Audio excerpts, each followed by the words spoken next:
¿Qué tal, mis queridos alumnos de Psicología 1? Hoy es nuestra penúltima sesión.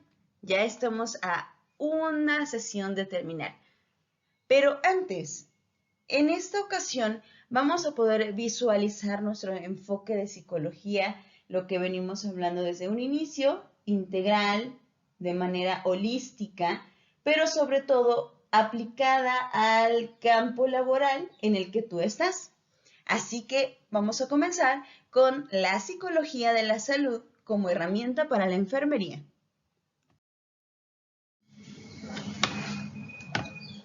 Así que ponte cómodo, toma nota de lo más importante porque te va a hacer falta para nuestro trabajo final, que es nuestra evaluación. Te lo voy a contar después del video.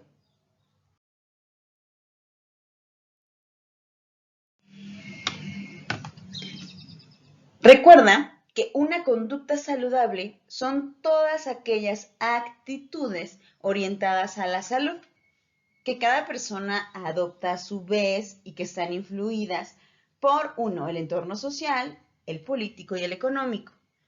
¿Cuáles son las características de un régimen terapéutico en la que nos podemos basar, digamos, en el desarrollo de la psicología? Bien, la psicología ayuda al control de la situación del paciente, es decir, determina el cuidado y te prepara a ti, enfermero, enfermera, para saber cómo interactuar y cómo lidiar con las distintas situaciones de un paciente, desde las características físicas, desde las características intelectuales, psíquicas, etc. Tomando en cuenta todo esto, hay cierta motivación, cierta actitud que tiene el paciente hacia su salud, ¿estamos de acuerdo? Para ello interviene el apoyo social. ¿Qué tanto tiene apoyo el paciente para tener una adherencia terapéutica y asimismo un control de la situación del paciente?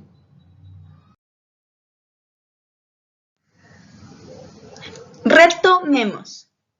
Tomando en cuenta que el proceso de atención de enfermería es un sistema de planificación y su primera etapa es la valoración, debes recoger de manera organizada aquellos datos de las distintas fuentes para analizar el estado de salud de un paciente. Recuerda que hay fuentes primarias para recoger estos datos y fuentes secundarias. ¿Recuerdas cuáles son? Las fuentes primarias son las percepciones de salud, las que puedes obtener cara a cara frente al paciente. Estas percepciones de salud y enfermedad también van en función de objetivos, problemas concretos, sensaciones sobre la salud, etc. Las fuentes secundarias son aquellas en las que podemos basarnos en el entorno del paciente, sus familiares, sus personas cercanas, digamos, y el entorno inmediato en el que se encuentra. ¿De acuerdo? El personal de enfermería debe utilizar una comunicación de anclaje de forma emotiva, de forma agradable, que pueda desenfrascar de la enfermedad al paciente. Para ello, este proceso de atención de enfermería debemos basarnos en el cambio o transformación de una conducta, de un hábito de riesgo. En esto también se obtienen de la intervención primaria y de la intervención hacia los problemas sociales y o comunitarios.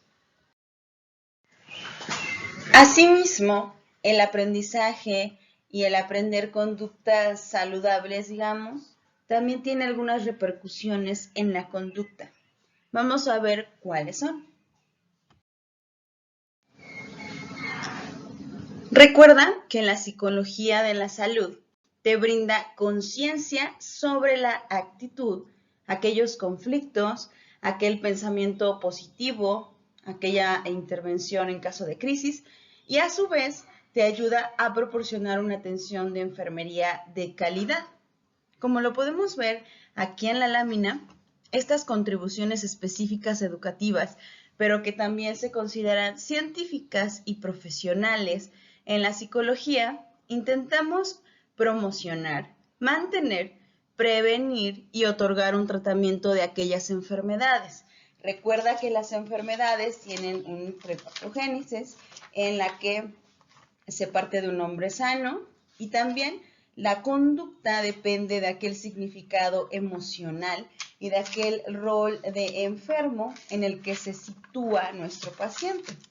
¿De acuerdo? Estas teorías o estos relatos etiológicos los podemos observar en el pronóstico de salud de enfermedad, en el análisis de la mejora de un sistema de atención de la salud y, por supuesto, en la formación de las políticas de la salud. Recordemos que en un primer momento, aquella enfermedad tiene un desarrollo, tiene una evolución de síntomas tipificables. Está la prepatogénesis en términos de prevención primaria, que es todo aquello que ocurre antes de que se den los primeros síntomas de deterioro de la salud. Y está la patogénesis. Esta ya se desarrolla la enfermedad como tal, ya hay sintomatología y se estudia la forma de favorecer la conservación de la salud. Para ello, la psicología corresponde a un papel decisivo en todo este esclarecimiento. ¿Cuál es la raíz? ¿Cuáles son aquellas conductas relacionadas con estilos de vida, con la búsqueda de medios eficaces para la salud y para la adopción de conductas preventivas? ¿Sabías que los inmunógenos conductuales implican conductas que nos protegen de las enfermedades saludables, mientras que los patógenos implican lo contrario, aquellos factores de riesgo conductual y que están relacionados o que propician un desarrollo al padecimiento? En todo esto se debe desarrollar un comportamiento hacia una cognición. ¿Qué tiene que ver con esto? Veamos.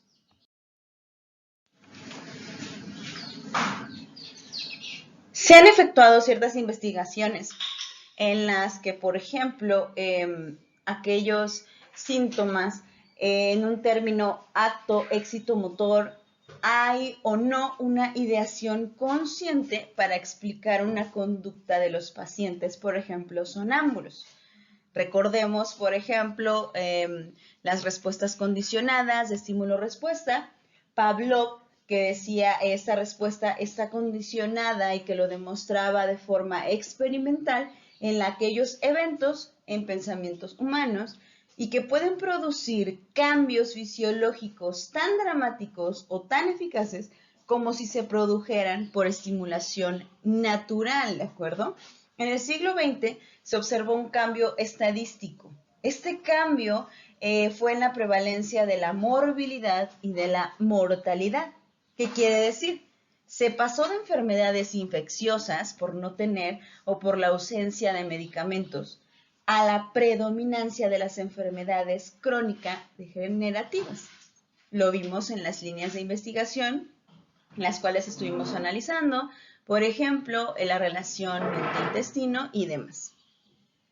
Estos análisis de los estilos de vida de una persona nos refieren a todo patrón de conducta que es establecido firmemente y que también están mermados por un incremento de la automaticidad o un decremento de la conciencia y por la dependencia parcial del reforzamiento, es decir, de aquellos hábitos. Observa la lámina de estas prácticas específicas de salud. Están enumeradas del 1 al 7. ¿Cuántas de estas prácticas positivas de salud practicas? 6 de 7, 5 de 7, ¿practicas todas o solamente una?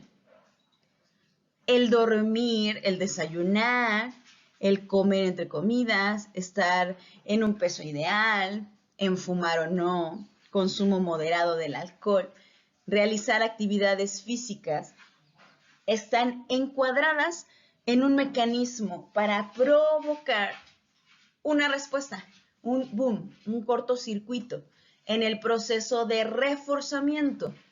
Este reforzamiento se usa para evitar una sobrecarga y prever al organismo con velocidad y estabilidad de la respuesta instaurada de la variabilidad ofrecida por el reforzamiento.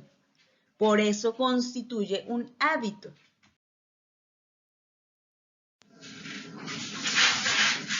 La salud conductual es un campo en el que se ha llevado a cabo o se ha dedicado una promoción de una filosofía de salud, este modo de vida de salud, y ejerce una presión sobre la responsabilidad individual. Aquí no estamos tomando ni lo social ni lo genético, es del individuo, hacia la esfera social, hacia la esfera genética, hacia la esfera psíquica. ¿Ok? Esta responsabilidad individual es en torno a la aplicación de toda conducta biomédicas y técnicas para que puedas mantener la salud, puedas prevenir la enfermedad y aparte la disfunción o discapacidad por una variedad de actividades individuales. Estas son realizadas por iniciativa propia o también compartidas. Aquí tenemos una tabla en la que te puse servicios preventivos de salud, protección de la salud y promoción de la salud. Para que podamos contrastarlos, podamos identificar de qué se tratan, podamos analizarlos y situar esta atención integral de la salud de la que hemos venido hablando. Un servicio preventivo de salud es control de la presión sanguínea. Si ya sabes que en algún momento sube o baja o se queda en un estándar alto o bajo, entonces debes controlar esta presión sanguínea y con esto lleva factores preventivos, psicológicos, genéticos y biológicos. Planeación familiar. Prevenir la salud. ¿Cuántos pacientes llegan a un consultorio por una enfermedad de transmisión sexual o con, no sé, más de 5 hijos y que no pueden mantener, o que llega un momento en el que se adquiere una enfermedad de transmisión sexual? Y todo porque no pudimos prevenir un evento de salud o de ausencia de esto. Otro es el embarazo, la salud infantil. Hay muchas enfermedades, como tú lo sabes, que se pueden adquirir en el embarazo y que afectan directamente al bebé. Hay otras que, a pesar de las creencias, como es el VIH, sí se pueden prevenir, pero esto es a tiempo, con chequeos, ¿ok? Hay muchas personas que por falta, no digamos de dinero, sino falta de cultura de salud. Y aquí es donde entras tú, donde debes ayudarlos a compartir un servicio preventivo de salud para checarse, para que si está ya en un embarazo, pueda ir midiendo o ir desarrollando un proceso activo.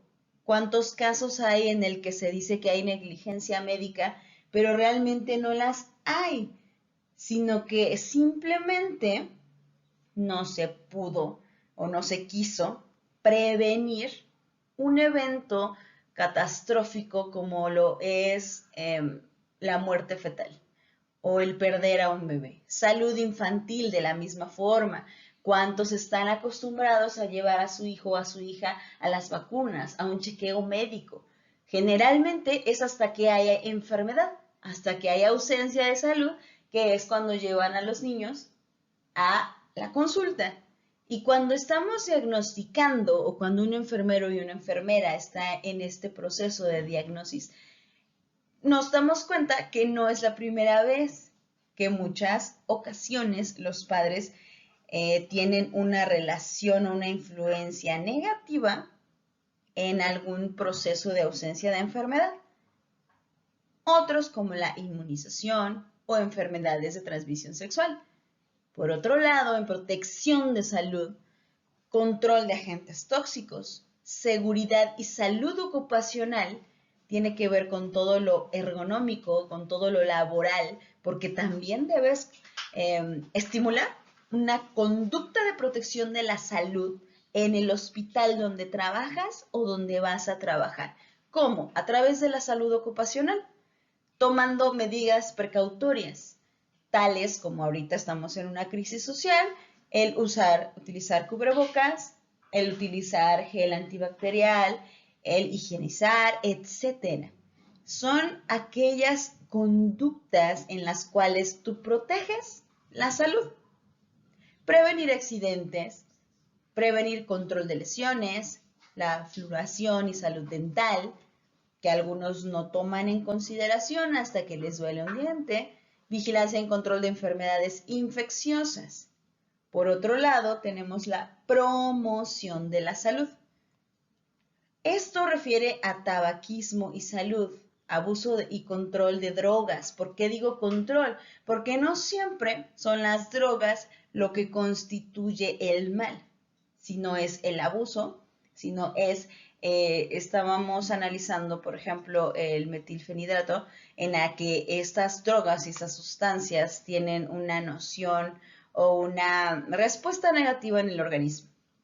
Nutrición, el plato del buen comer, la jarra del buen beber. Esos son mecanismos de promoción de la salud que mucha de nuestra población mexicana desafortunadamente no pone atención. Uno, por comodidad, por dejadez, por cultura, por comodidad, por lo que quieras llamarle. A la nutrición no le ponemos el suficiente cuidado, sin embargo, de aquí también se pueden prevenir muchas enfermedades. La figura física, el ejercicio, la figura física no mermando las funciones psíquicas del ser humano como la autoestima. Al contrario, tú sabes que debemos controlar, por ejemplo, cuánto mide nuestra cintura, nuestro índice de masa corporal, etc. El control del estrés y comportamiento, por supuesto, violento. Hay algunos patógenos o agentes desencadenantes que son a partir del estrés y que un estrés no controlado lleva a enfermedades crónicas, como ya lo vimos.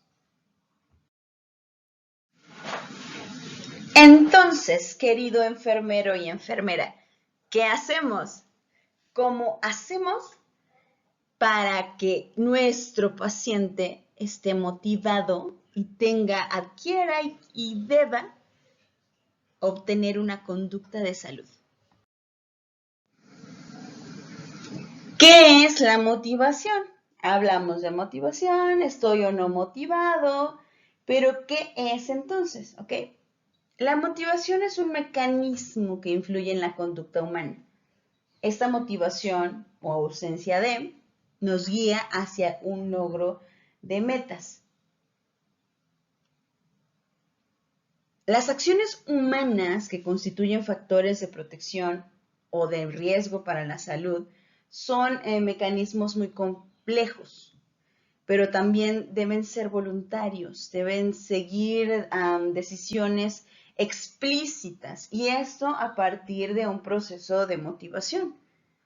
¿Te has puesto a pensar por qué la gente, a pesar de conocer, a pesar de saber el daño que le causa alguna conducta, sigue realizando aquellas acciones que son perjudiciales y que incrementan el riesgo de enfermedad? ¿Cómo podemos fomentar que eviten estas acciones y además promover aquellas que son benéficas para la salud y para la calidad de vida? Tú sabes que no basta solamente con la extinción de una conducta. Para eso está el proceso motivacional. Te pido que observes la lámina con detenimiento. La presencia de una necesidad a resolver es la que detona, digamos, este proceso motivacional. Puede ser física, como la sed, puede ser compleja como social, por ejemplo, la evaluación y la consecuente necesidad de logro, puede ser el reto, la consecuente necesidad de competencia. Este proceso motivacional constituye un proceso de mantenimiento, ¿bien? ¿De qué? De la conducta, de todas aquellas conductas favorables y que también implican la presencia de un afrontamiento, ya sea en acciones motoras, fisiológicas o también cognitivas. A medida que la persona debe desplegar esfuerzos, debe activar su autorregulación, por ejemplo, en dejar de consumir alcohol, dejar de fumar, aquellas prácticas físicas, sexuales, etc. A mayor control de estas conductas, por supuesto que interviene la voluntad, también es el grado de autonomía. Este grado de autonomía lo vamos a tomar como toma de conciencia. ¿Qué es la toma de conciencia? Es una internalización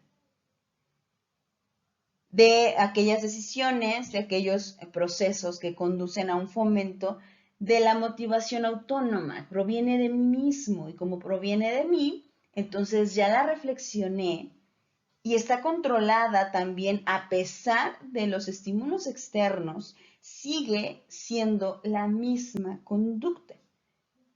Esta se adopta algunos planteamientos, por ejemplo, de la teoría de la autodeterminación. Estamos de acuerdo que toda teoría de motivación es una buena herramienta. Es como la de resiliencia, nos ayuda a poner en ventaja al paciente. Sin embargo, hay que tomar en cuenta la diversidad, la integralidad de nuestros pacientes, ¿bien? Por ejemplo, a mayor percepción o de la severidad que nos lleva o que contrae una droga o de una acción de tabaco, por ejemplo, eso no quiere decir que la persona que lo consume vaya a dejar este hábito simplemente porque percibe que es nociva para la salud. Por ejemplo, aquellos que se duermen tarde, no nada más porque perciben que está mal su conducta, la van a dejar. Entonces, ¿qué debemos hacer? En este proceso, en la que evaluamos de manera en fuentes primarias y secundarias y reevaluamos, hay ciertas fases en las que se ubican estas barreras. Esta decisión, por ejemplo, la preacción, que son toda intención que me ayuda a aproximarme a una conducta de salud, pero aunque me aproxima, ¿qué crees? No resulta. La acción, orientación hacia la conducta consumatoria y también a la postacción, a todas aquellas atribuciones. Las fases en las que se ubican las barreras de las cuales te hablé se les llama dimensión psicológica de la promoción y de la prevención de la salud. En el número 1 está la expectativa de reforzamiento y resultado. Aquí se sitúa el ¿para qué me sirve hacer esto? ¿Hacer esto conduce a un resultado bueno? ¿Vale la pena siquiera intentarlo? ¿Vale la pena el resultado para lo cual me sirve hacer esto? En el número 2 tenemos la controlabilidad percibida. Recuerda que todo proceso de percepción es individual, es de aquel que lo produce. ¿Soy capaz de realizarlo? O sea, la autoeficacia. ¿Qué tan accesible o qué tan fácil resulta para mí hacer esto, hacer otro? Es decir, ¿qué grado de control obtengo sobre esto? 3. Actitudes normativas. ¿Qué piensan los demás acerca de esto? ¿Me interesa o qué tanto me interesa lo que piensen los demás? 4. Toma de decisiones. Evalúas, diagnosticas y entonces tomas esta decisión. 5. Planificación de autocontrol. ¿Cómo lo voy a lograr? ¿Cómo lo voy a hacer? Y por último, a la acción, al manejo de todas aquellas contingencias requeridas para hacer esto.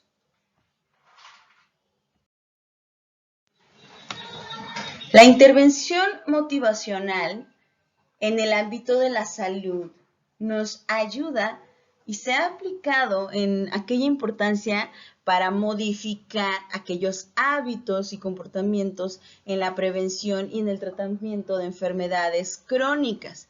Recuerda que aquellas enfermedades crónicas siempre, o bueno, casi siempre en psicología, están asociadas a aquellas prepatogénesis y que el desarrollo de las mismas no contribuyó, digamos, con un proceso activo de aquel paciente. Y también nos sirve para el fomento de la adhesión a los tratamientos médicos, especialmente cuando incluyen modificaciones en el estilo de vida. No basta solamente con tomar una pastilla, con hacer un cierto ejercicio durante un tiempo, tú lo sabes, sino que esta conducta debe ser sostenible, se debe mantener, y más cuando son enfermedades crónicas en las que toda tu vida tienes que mantener una conducta favorable. Y siguiendo con nuestras funciones psíquicas, está también la personalidad. ¿Qué es personalidad? O mejor dicho, ¿qué tipo de personalidad tienes? La personalidad es un patrón de comportamiento, de pensamiento, de motivación, de emoción, y que esto te distingue frente a los demás. Es relativamente estable, porque en toda nuestra vida tenemos estímulos ambientales y también internos que podrían un poco modificar, y que se caracteriza a una persona a lo largo de su vida. La conformación de tu personalidad, de mi personalidad, tiene ciertos factores, así como la enfermedad. Es decir, fuimos teniendo la personalidad del ambiente, de los estímulos, de nuestro contexto inmediato, de nuestras personas cercanas, del modus vivendus de todos los días, desde el comportamiento hasta nuestra forma de hablar. Pero ¿sabías que la mayor influencia que tienen los padres hacia sus hijos y que se ha demostrado con esta personalidad son: 1, de tipo creencias religiosas; 2, normas morales y valores; 3, intereses intelectuales; 4, sentimientos de autoestima; 5, seguridad y también adecuación a roles tradicionales o actuales. Estos pueden ser como el rol de género, qué es lo que voy a hacer como mujer, o lo que voy a hacer desde mi perspectiva de feminismo, machismo, etc. Lo que es cierto es que hay factores de esta personalidad y que son psicológicos específicos, pero que hacen a una persona más vulnerable. ¿A qué? A trastornos mentales. Y que esto es en relación porque hay una estrecha función entre personalidad y salud mental.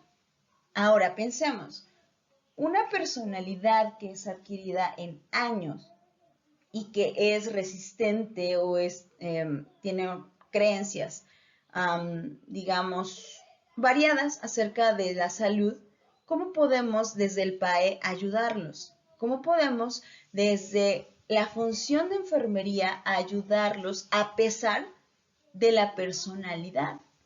Aquí incluye la vocación de enfermería, la comunicación, el enganche que tengas con el paciente, para que a pesar de su personalidad puedas persuadir y ayudarle, orientarle hacia ese tratamiento médico, hacia esas conductas favorables de salud, de estilos de vida, de hábitos, y que refieren a una persona para mejorar su estilo de vida.